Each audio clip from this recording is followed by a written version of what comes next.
Ice cream খেতে খেতে আপনাদের আজকে জানাবো যে পেট্রোল এন্ড অকটেনের ভিতরে আসলে ডিফারেন্সটা কি।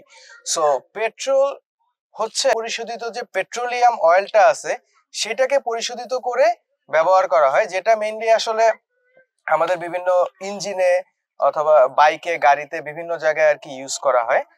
আর অকটেন হচ্ছে পেট্রোলটাকে পরিশোধিত করে একটা ভালো রূপ, যেটা আসলে ইঞ্জিনের যে বিভিন্ন রকমের কম্পোনেন্টস আছে সেগুলোকে আরো ভালো রাখে এন্ড সুস্থ রাখে।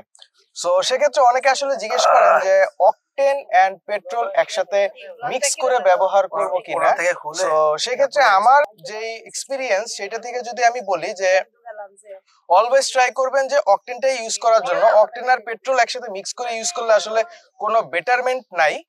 অকটেনটা ইউজ করে আমাদের জন্য ভালো, যেটা আসলে পরিশোধিত। মানে আপনি একটা জিনিস জাস্ট চিন্তা করেন যে আপনার কাছে যে অপশন থাকে আপনার বাইকের ইঞ্জিনটাকে আর একটু ভালো রাখার জন্য, সেক্ষেত্রে আপনি কি আসলে এমন কিছু ইউজ করবেন যেটা আসলে হয়তো বা একটু অপরিশোধিত, আর একটা হচ্ছে যে এমন কিছু যেটা আসলে একটু পরিশোধিত।